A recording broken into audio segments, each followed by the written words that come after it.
afiliación en otras organizaciones políticas.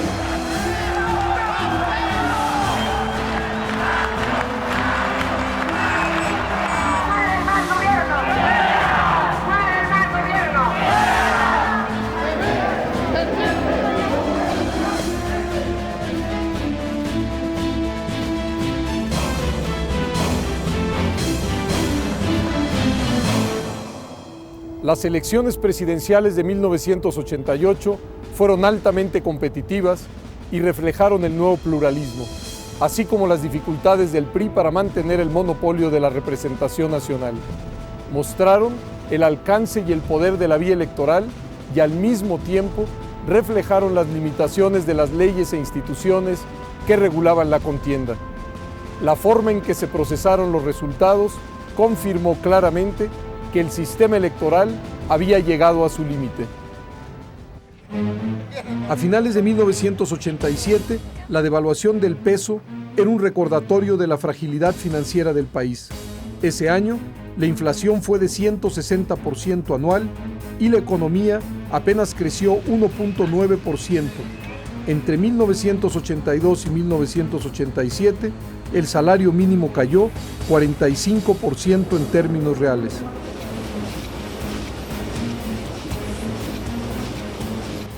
Lo que pasó es que México ya estaba en una especie de inflación inercial que no se iba a eliminar simplemente por una reducción del déficit y que estaba alimentada también por algunas de las medidas que eran típicas del proceso de ajuste, como la devaluación, el ajuste de precios de los bienes públicos. Esto creaba una cierta inercia inflacionaria.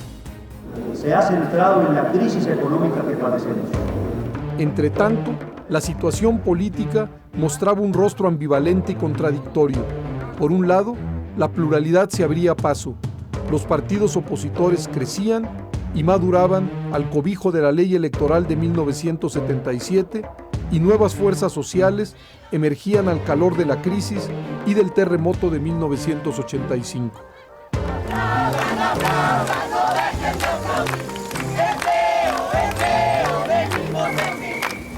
Como un antecedente, sin duda, que también pone en movimiento el propio terremoto de 85, sería también un hecho que pues, preparó la participación de muchos sectores urbanos que antes estaban totalmente ajenos a la actividad política y a la participación en este tipo de cuestiones. Por otro lado, los crecientes conflictos postelectorales mostraban vacíos legales, riesgos de retroceso e incluso la posibilidad de la violencia. La reforma política de 1977 se estaba agotando y debía ajustarse al nuevo escenario político, social y electoral. En junio de 1986, el presidente Miguel de la Madrid convocó a todas las fuerzas políticas a proponer y discutir ideas sobre dos temas: la renovación política electoral y la participación ciudadana en el Distrito Federal. La democratización integral de la sociedad es principio básico de mi programa de gobierno. Con fecha 17 de junio pasado, expedí un acuerdo para que la Secretaría de Gobernación convocara a los partidos políticos, a las asociaciones políticas nacionales, a las organizaciones sociales, a las instituciones académicas y a los ciudadanos en general a participar en audiencias públicas de consulta sobre la renovación política electoral y la participación ciudadana en el gobierno del Distrito Federal. De esas consultas resultó la propuesta para un nuevo Código Federal Electoral. En el Congreso, la oposición se unió para presentar una contrapropuesta, pero las modificaciones sugeridas por la oposición no fueron avaladas por el PRI, que con su mayoría aprobó las nuevas normas electorales. Las elecciones presidenciales de 1988 serían organizadas conforme al nuevo marco legal. Se duplicó el número de diputados de representación proporcional de 100 a 200, se amplió a 500 el colegio electoral que calificaría la elección, se estableció la renovación por mitades cada 3 años del Senado de la República, se reconstituyó la autoridad electoral, la Comisión Federal, se revisaron reglas de procedimiento y del registro de electores, se replanteó la calificación de las elecciones en un sistema mixto con el Tribunal de lo Contencioso Electoral y todavía la existencia de los colegios electorales. Y el aporte de la reforma del 86 fue que se creó la Asamblea de Representantes como el primer órgano de representación política de los ciudadanos del Distrito Federal. Una de las principales características de la reforma de 1986 y que tendría mayor relevancia en el futuro fue que estableció la posibilidad de la candidatura común, una especie de vía rápida para las alianzas electorales. Más allá de la figura de la coalición, se habló del candidato común. Se decía, palabras más, palabras menos, 2 o más partidos políticos sin mediar coalición podrán postular un candidato común requiriéndose para ello tan solo la aprobación del candidato. A esos cambios de 1986 en la legislación electoral se agregó otro que abrió a los municipios a la representación plural. Y ese movimiento, digamos, doble, la reforma que impulsa López Portillo, la que impulsa de la Madrid, para darle representación proporcional a los partidos minoritarios en el espacio de los 2.000 y pico municipios que hay en el país, produce la posibilidad de construir una clase política para la transición. La reforma electoral de 1986 presentó también aspectos regresivos. Modifican la fórmula de integración del Congreso para garantizar que el PRI tenga mayoría absoluta en la Cámara de Diputados, sobre todo en la Cámara Baja, que es la que más peligraba, independientemente de la votación que tuviera el PRI. Es decir, que el PRI no perdiera la hegemonía ni en la Cámara de Diputados, con una mayoría absoluta, y también que no perdiera el control de la autoridad electoral.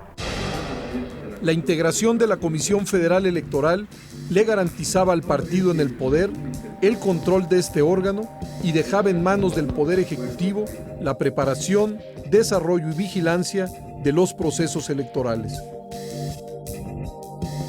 Nos opusimos a la reforma de 86, porque esa fue la peor reforma de todas. Y hay una reforma que entregó el control de las elecciones no al gobierno, sino al Partido Revolución Institucional. La Comisión Federal Electoral quedó integrada por el secretario de Gobernación, que la presidía, un representante del Senado y otro de los diputados, más los representantes de los partidos políticos de acuerdo con los porcentajes de votos obtenidos. Lo que surge es una Comisión Federal Electoral en donde el PRI tenía mayoría de votos por sí mismo. De 31 miembros de esa comisión, que teníamos derecho a voz y voto, el PRI tenía 16 de manera directa. O sea que ni votando Bartlett con nosotros le ganábamos al PRI. Otras características de la reforma de 1986 que se criticaron fueron: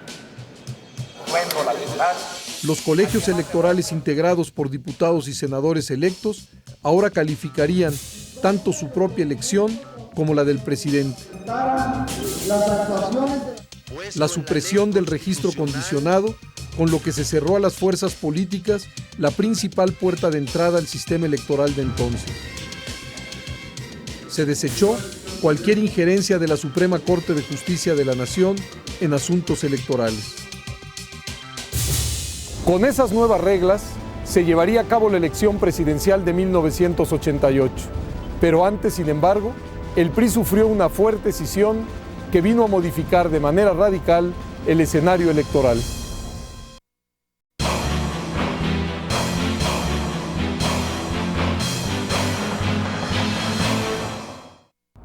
En 1986, en medio de la crisis económica y los crecientes conflictos postelectorales, se empezó a formar una corriente disidente al interior del PRI. El surgimiento de la llamada corriente democrática no solo acabó por fisurar al PRI, sino que aportó un liderazgo que fue capaz de aglutinar a la izquierda y a franjas importantes de la sociedad civil. Este liderazgo se convertiría en uno de los principales protagonistas del proceso electoral de 1988 y en la figura emblemática de la nueva izquierda.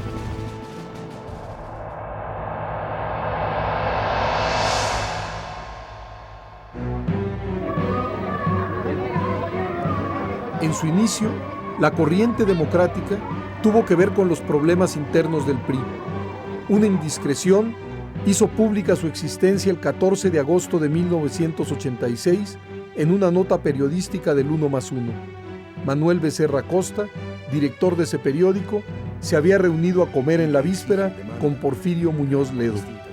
Yo fui llamado por el director a esa reunión en la cual Porfirio comenzó a hablar de la necesidad de un cambio dentro del Partido Revolucionario Institucional, la necesidad de democratizarlo, de abrir más canales de expresión a priistas olvidados. Salí, me puse a teclear, regreso con la nota, Manuel le da una leída, le hace unas cuantas correcciones y al día siguiente, hace ya 18 años de esto, 14 de agosto de 1986, la nota sale publicada en la parte central del diario. Nosotros salimos a la luz pública de modo un poco accidental. Nos habíamos reunido en casa de la doctora Efigenia Martínez. Fue, digamos, la reunión preparatoria de personas que estábamos con las mismas ideas. Y bueno, se siguieron haciendo encuentros y bueno, ya sabes cómo es el país y cómo son los sistemas de inteligencia. A la segunda reunión ya lo sabía medio México. Entonces los periodistas empezaron a interrogar y yo tomé la decisión de una vez de abrir. Bueno, yo me enteré por una entrevista que le concedió Muñoz Ledo al periódico 1+1. La ratifiqué mediante las investigaciones idóneas y vi pues que era un reto para el PRI. La verdad es que ese grupo no se sentía cercano a mí y no estaba de acuerdo con la política económica que yo seguía. Bueno, así las cosas, fue creciendo hasta que Cuauhtémoc Cárdenas y Muñoz Ledo se separaron del PRI. Yo lo atribuyo a las medidas tan severas que tuve que tomar ante la crisis económica. La corriente democrática era encabezada por el entonces gobernador de Michoacán, Cuauhtémoc Cárdenas, el 2 veces secretario de Estado Porfirio Muñoz Ledo y el ex líder del Congreso, Rodolfo González Guevara. Bueno, la inquietud que tuvimos, pues un número importante de miembros del PRI en esa época, de buscar, por una parte, que hubiese una política pública con mayor contenido social, que se atendieran verdaderamente los problemas de la gente. La corriente democrática reaccionó frente a ese cambio de rumbo, porque el camino que se tomaba era muy distinto y muy distante de aquel que había justificado la existencia de un partido de la revolución. La corriente democrática fue una reacción a la política económica del gobierno de Miguel de la Madrid, pero sobre todo la búsqueda de mecanismos democráticos para decidir las candidaturas del PRI. ¡Presidente de la República, compañero Miguel de la Madrid! Y planteábamos que decisiones como estas en el partido se tomaran con procedimientos democráticos, que no fuese la decisión única del presidente la que determinara quién iba a ser el candidato presidencial del PRI. Y bueno, esto nos llevó a quienes formamos la corriente democrática, nos llevó a un enfrentamiento con Miguel de la Madrid y con todo el sistema. Hacia principios de 87, yo recibí tanto a Cuauhtémoc como a Porfirio. Ellos me manifestaron sus ideas. Lo que ellos me pedían era que el presidente de la República ya no interviniera en la sucesión presidencial. Yo les señalé que tradicionalmente el presidente intervenía y que todavía no había circunstancias para que el presidente de plano se retirara. Ellos me pedían el reconocimiento de su corriente, a la que denominaron corriente democrática. Yo también les dije que en mi opinión no era conveniente, porque entonces iba a haber una proliferación de corrientes en el partido y que eso podía debilitar la unidad del partido. Pese a la resistencia del gobierno y de la dirigencia priista, la corriente democrática fue creciendo. El gobierno de Miguel de la Madrid y la dirigencia del PRI fueron impermeables a los reclamos de la corriente democrática. En marzo de 1987, el PRI realizó su 13ª Asamblea Nacional y para reforzar la idea de unidad fueron convocados los expresidentes Luis Echeverría y José López Portillo. Durante esta asamblea, el mensaje del presidente del PRI parecía tener dedicatoria. Desde esta gran asamblea decimos a todos los que de aquí en adelante no quieran respetar la voluntad de la inmensa mayoría de los priistas, que renuncien a nuestro partido y que busquen su afiliación en otras organizaciones políticas.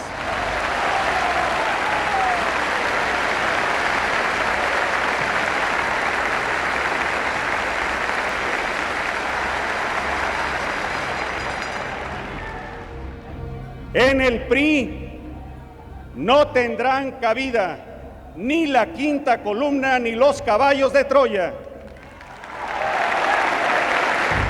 Caballos de Troya, ¿qué quiere decir? Enemigos que se meten en una plaza. Nosotros no somos los enemigos, tenemos una gran lealtad al partido. Los enemigos son otros, los prevaricadores, los corruptos, los que han abandonado el curso de la revolución. Nos echaron toda la caballería, como se dice habitualmente. Entonces yo todavía traté de salvar la situación. Digo, no, si no se refirió a nosotros. Mire, estos adjetivos no nos caben, no es un saco que me voy a poner. Y esto nos llevó a un choque que se dio primero en la 13 Asamblea Nacional del Partido, que fue en marzo del 87, y después cuando se decidió la candidatura presidencial, que se hizo pues, por la decisión única de Miguel de la Madrid en ese momento, y nos llevó al rompimiento con el partido y a buscar la democratización del país por vías distintas a las que pudieran haberse dado en una lucha interna. El gobierno y la cúpula del PRI desestimaron la importancia de este rompimiento. No previeron que sería precisamente este grupo de priistas el que lograría darle estructura a un frente opositor amplio que demandaba transparencia electoral y respeto al voto. Y no es casual que en ese mismo año se desprendiera del PRI la corriente democrática y que utilizara la palabra democrática deliberadamente, a sabiendas esta corriente, la de Porfirio Muñoz Ledo, la de Cuauhtémoc Cárdenas, de que el PRI estaba dejando ir la bandera de la democracia, la bandera de la reforma política desde dentro, y se la estaba regalando a través del fraude y de su anquilosamiento, se la estaba regalando a los partidos de oposición. Entonces es cuando nace el embrión de lo que sería después el PRD, la corriente cardenista. Mientras este fenómeno político se gestaba, el gobierno de Miguel de la Madrid tuvo que enfrentar la fase más aguda de la crisis económica. Se recurrió a un esquema de concertación entre gobierno, empresarios y el movimiento obrero priista. El llamado pacto evitó la hiperinflación, pero fue insuficiente para mitigar los efectos negativos de la crisis en el bolsillo de la mayoría de los mexicanos. La crisis fue un factor más que erosionaba la confianza en el PRI y en su candidato presidencial.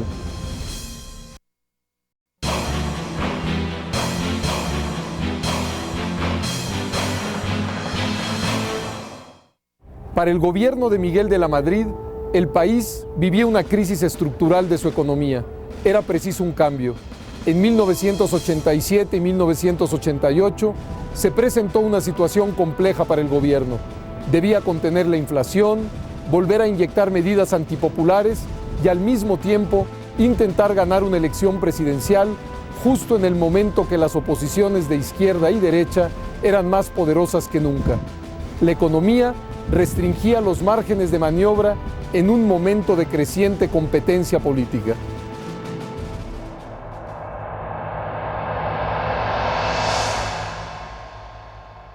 Y eso implicaba pues una revisión de posiciones y una revisión de visiones, más que de posiciones, de visiones sobre el futuro económico de México y la función del Estado y la función del mercado. Entre otras cosas, esa generación propuso abrir la economía al exterior. Y la economía se fue abriendo con la expectativa de beneficiarse de los flujos del comercio mundial. México se vuelve miembro del GATT, que es el antecesor a la Organización Mundial del Comercio, que actualmente existe, y empieza a abrir su economía y empieza a adelgazar la función estatal dentro de la economía. Pero una ola de especulación en los mercados de valores del mundo desplomó a la bolsa mexicana el 19 de octubre. Aquel lunes negro, el mercado de valores del país cayó poco más de 16%. Otro error que se cometió fue no vigilar adecuadamente el movimiento del mercado de valores, sobre todo en el año de 87. Entonces el mercado de valores se infló excesivamente y cuando llega el crack de la bolsa de valores de Nueva York y de otras bolsas del mundo, pues viene en México el pánico que nos causó otro descalabro, devaluaciones, fugas de capitales, inquietud social. Y gracias al Pacto de Solidaridad Económica pudimos componer la situación. Ante el desplome bursátil y la amortización de deuda externa privada, el Banco de México decidió retirarse del mercado cambiario. En un solo día, el tipo de cambio libre bancario se depreció 32.8% para alcanzar una cotización de 2.250 pesos por dólar. El país corría el peligro de entrar en la hiperinflación. El gobierno buscaba alguna fórmula para controlar la inflación. El líder obrero de la CTM del PRI, Fidel Velázquez, emplazaba a una huelga general.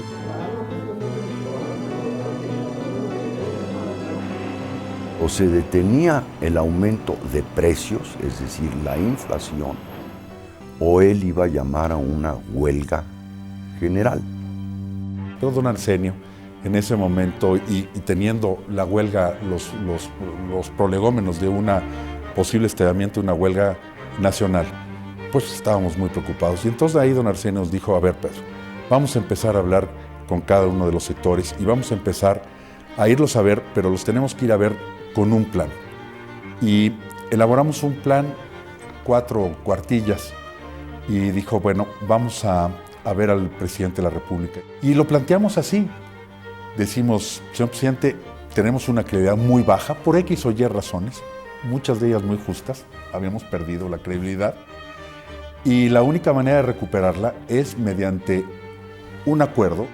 Se juntaron en la Secretaría del Trabajo. Ese mismo día. Yo había hablado con todos los líderes con los que tenía yo mucha relación, con don Napoleón Gómezada, del Sindicato de Mineros, y me dijo, yo sí jalo. Con Peralta, del Sindicato de Ferrocarrileros, me dijo, yo sí jalo. Entonces firmaron Mineros y Ferrocarrileros. Y entonces don Fidel dijo, bueno, pues ya firmaron los compañeros, firma también la CTM. Bueno, ya firmaron todo. Pero nos puso una condición, ¿se acuerda? Dijo, quiero saber ¿a qué se va a comprometer el sector privado en los aumentos de precios? Me dijo, porque yo no les confío. Y entonces nos fuimos a ver al sector privado. Entonces, el sector privado fue convocado por don Arsenio también ahí en la Secretaría del Trabajo. Y ahí fue donde se nos armó el lío y nos quedamos hasta las 2, 3 de la mañana porque no querían firmar. Y nosotros lo que queríamos era que pudieran firmar por 6 meses. Y alguien de una forma un poco grosero dijo, ahí hasta te creo a ti por 30 días. Y entonces regresamos con el presidente. Había sido la 1 o 2 de la mañana. Nos volvió a recibir. Digo, pues señor presidente, la gente de los distintos sectores, el sector campesino, el sector obrero y el sector privado están dispuestos a firmar el día de mañana aquí en Los Pinos un pacto.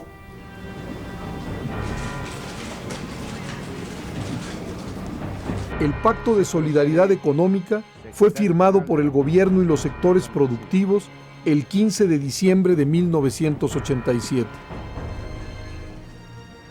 El gobierno se había comprometido a 2 cosas. Por un lado, a bajar su gasto, quitando burócratas.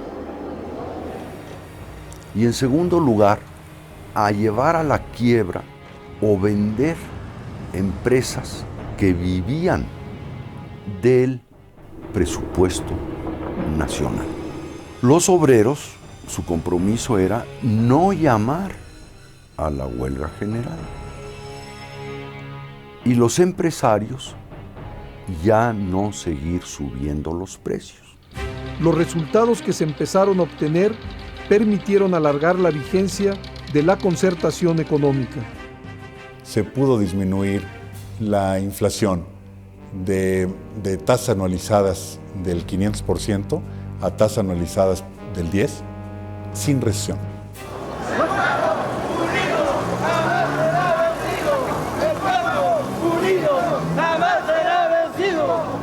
El impacto de la crisis económica en los bolsillos de las familias de las clases medias y populares generó una ola de reacciones en contra de las medidas que promovía el gobierno.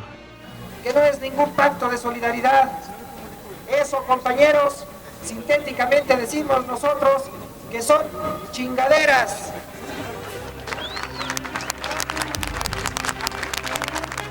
El movimiento antipacto se había mezclado con la movilización política electoral y con la campaña presidencial del cardenismo.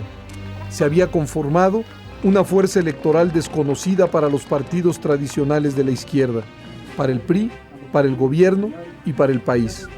Asamblea de Barrios hace patente su inconformidad.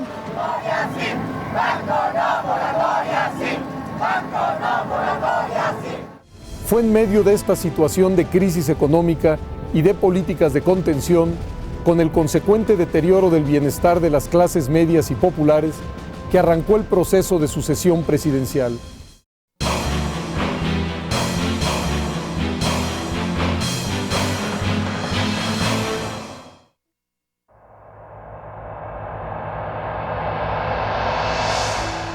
Las elecciones de 1988 se convirtieron en las más competidas hasta entonces y fueron un punto de inflexión en la historia política del país. Por un lado, la izquierda movilizada y por el otro, el PAN. Ambos interesados en la defensa del voto, estaban por demostrar dramáticamente en las elecciones de 1988 que el sistema electoral había llegado al límite. Recordemos quiénes eran los candidatos contendientes en la elección presidencial de 1988.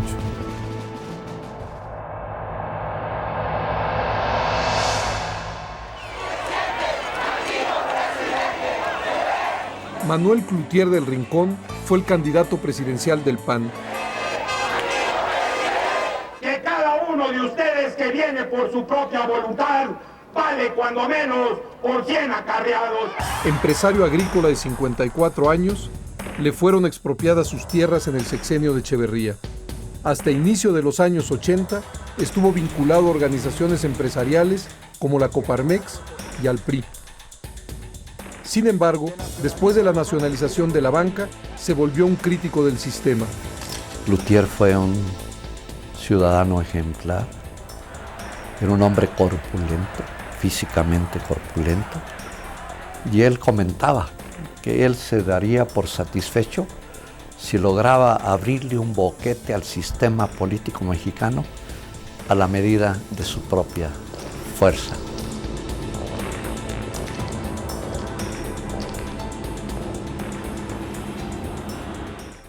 Impulsado por el conflicto electoral de Chihuahua y su derrota en los comicios por el gobierno de Sinaloa en 1986, Cloutier decidió en 1987 buscar la candidatura presidencial panista. La democracia que tanto anhelamos. La primera elección, mi padre la pierde en casa. Cuando somete a votación la idea de contender por la candidatura presidencial, en casa se da una elección interna en donde mi padre pierde 6-4. Las 6 mujeres estuvieron en contra, los 4 hombres a favor y mi madre se abstuvo. Las mujeres no solamente nos opusimos, sino salimos a trabajar para conseguir su no. Una se fue a ver a Monseñor Alamilla, otra se fue a ver a Luis Felipe Bravo, otra se fue a ver a unos amigos de él, empresarios en otras partes de la República, y total nos empezamos a mover para configurar el no. Cloutier logró la nominación en la Asamblea Nacional del PAN de 1987.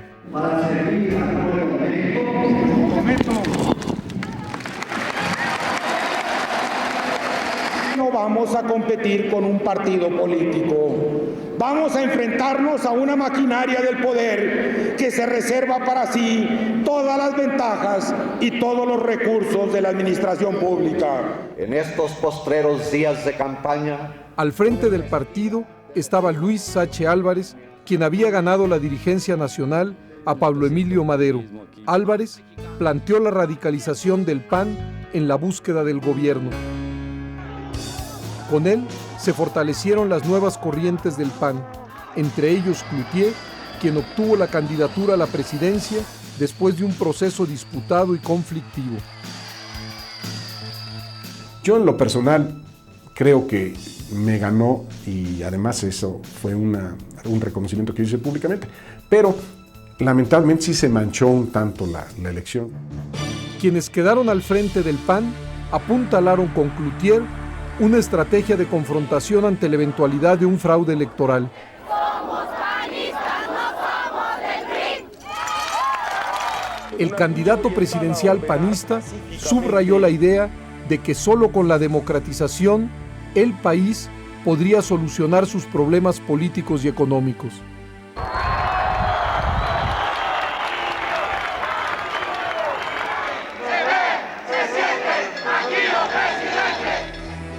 El PAN y su candidato Cloutier reprodujeron a nivel nacional la estrategia de campañas agresivas aplicadas en Chihuahua 2 años atrás. Este boicot en contra del programa 24 horas. ¡Jacobo, vendido! ¡El pueblo está ofendido! ¡Jacobo, vendido! ¡El pueblo está ofendido!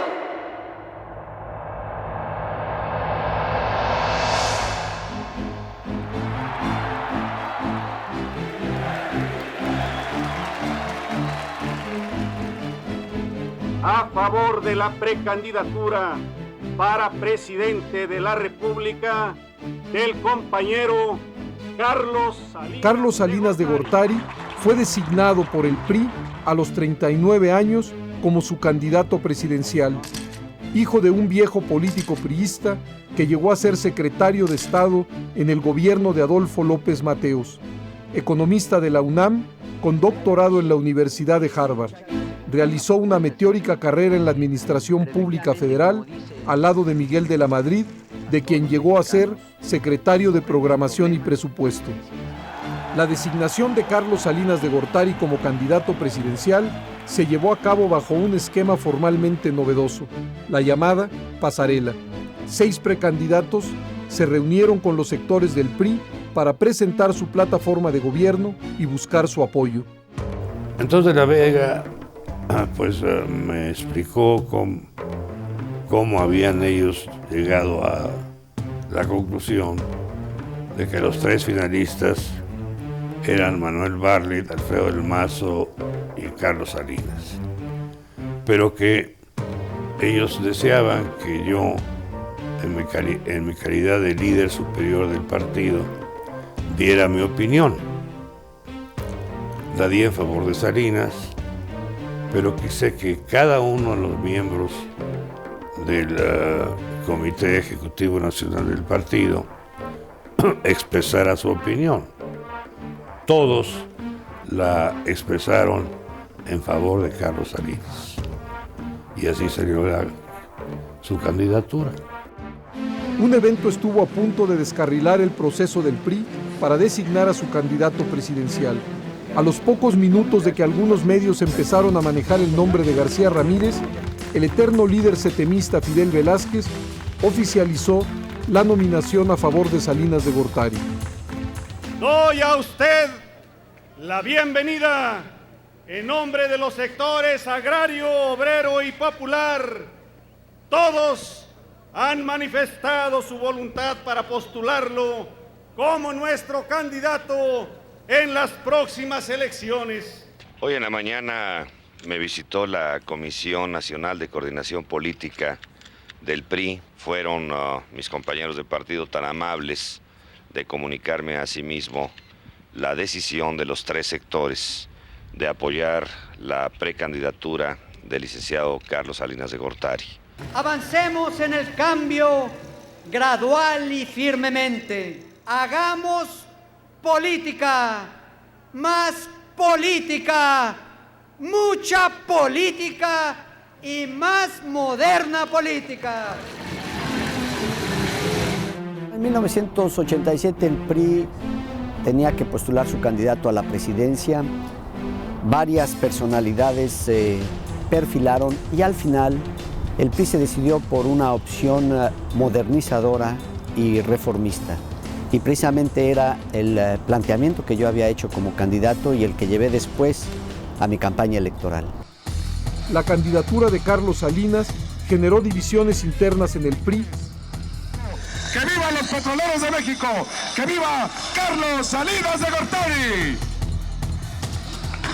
Venimos los petroleros de todo el país, señor precandidato licenciado Carlos Salinas de Gortari, para decirle que los trabajadores del Sindicato Petrolero Revolucionario de la República Mexicana, recios pero francos, no le podemos decir que somos los primeros en su precandidatura, ni que desde mucho antes éramos sus partidarios, porque a nosotros nos conducen los programas de trabajo, la institucionalidad. Estos eran los contendientes del PAN y del PRI en la elección presidencial de 1988.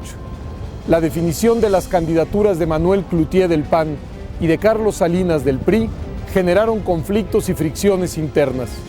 Al regresar, recordaremos quiénes eran los candidatos del Frente Democrático Nacional, del Partido Mexicano Socialista, del Partido Revolucionario de los Trabajadores y del Partido Demócrata Mexicano.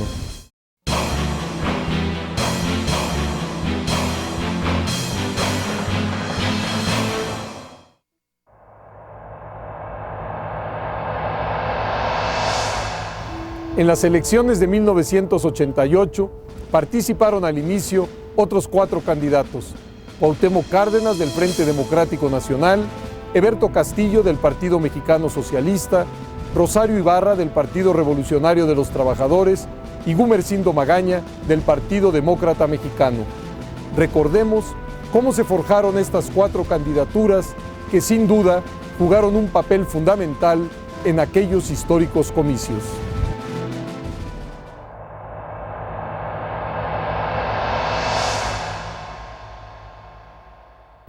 Es una candidatura que acepto.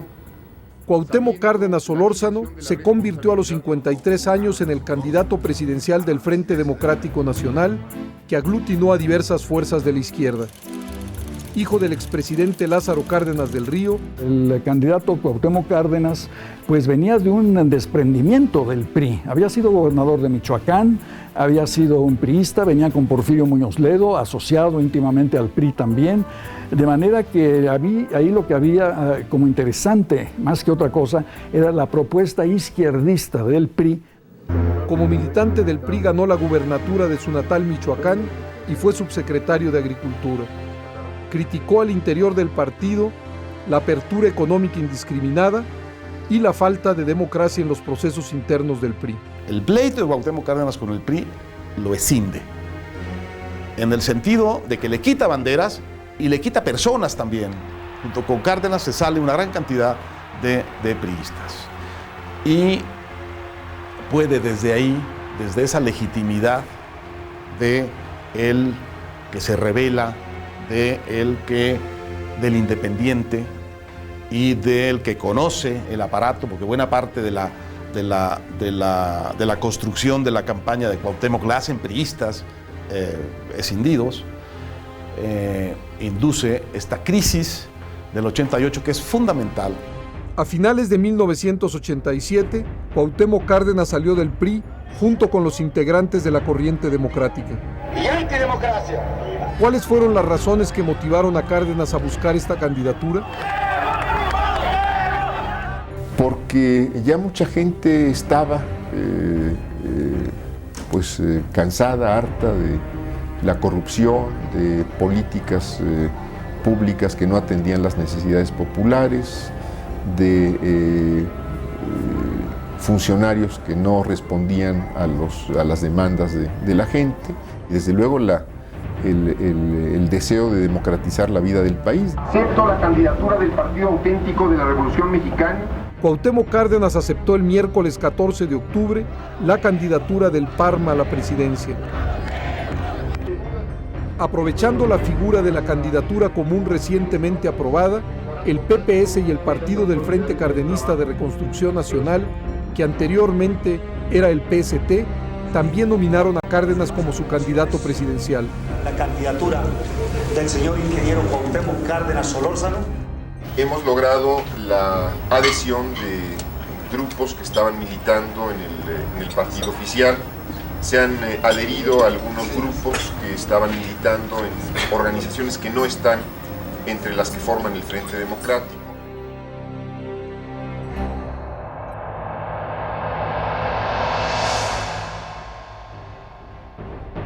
Al compañero ingeniero Eberto Castillo Martínez, candidato del Partido Mexicano Socialista a la presidencia de la República.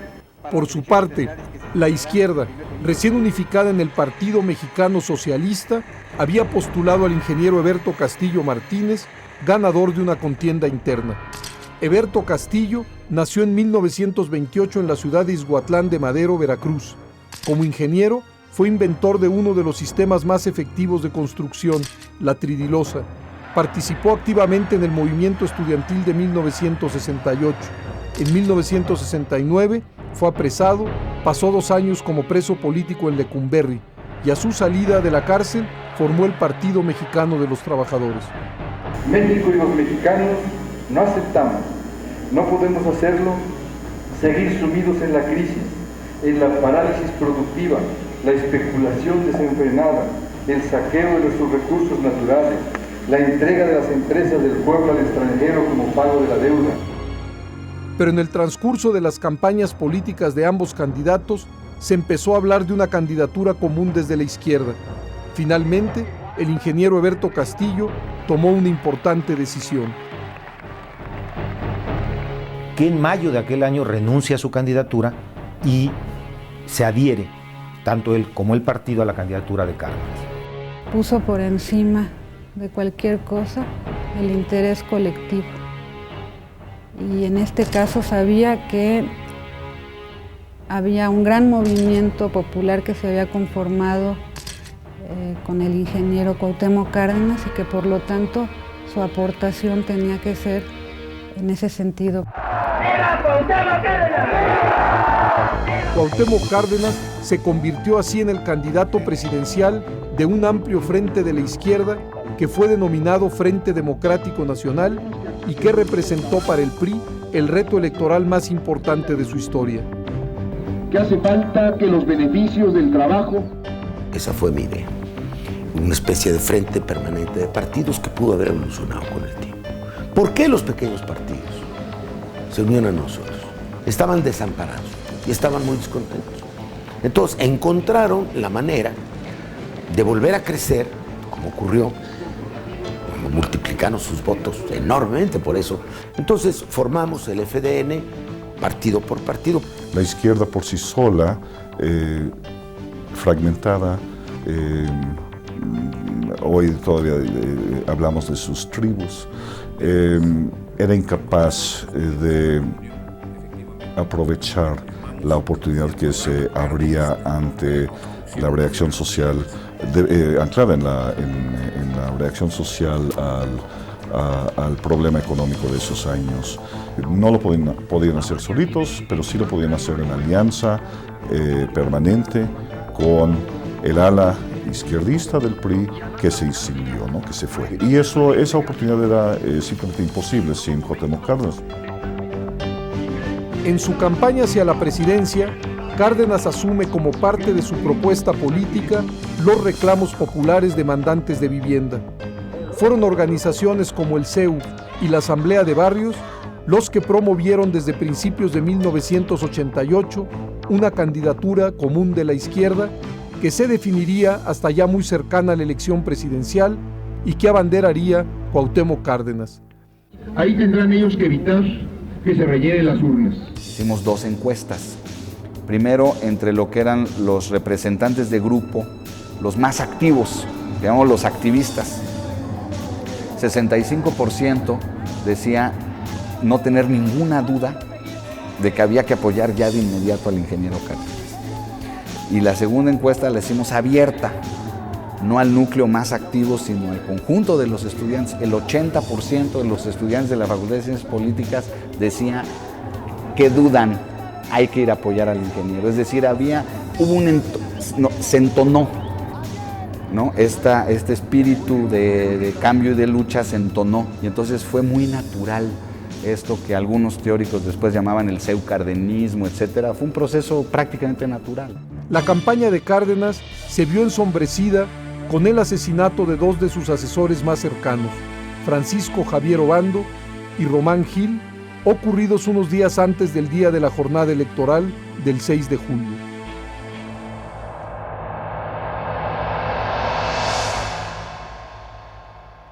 El cuadro de candidatos presidenciales en la histórica elección del 6 de julio de 1988 lo completaron 2 opciones.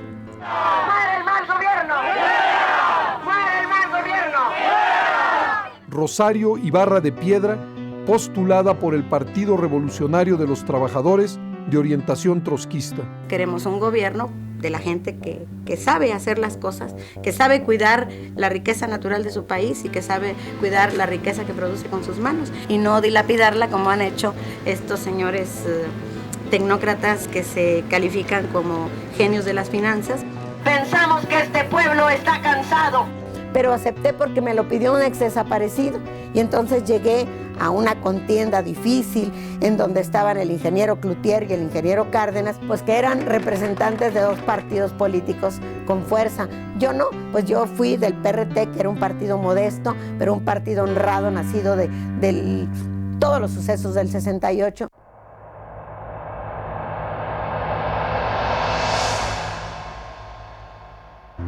Y que si acaso el pueblo va a votar, votará en contra del partido del gobierno. Gumersindo Magaña Negrete fue postulado por el Partido Demócrata Mexicano, heredero del sinarquismo. Estos eran los contendientes en la elección presidencial de 1988. La oposición de derecha e izquierda planteaba al PRI por primera vez en su historia un reto electoral enorme. Se había ajustado la legislación electoral para enfrentar este reto. En tales condiciones, estaba por transcurrir la elección presidencial más competida en la historia reciente del país y el sistema electoral se pondría a prueba. Fue el día que se cayó el sistema, pero de ello hablaremos en el siguiente programa de esta serie.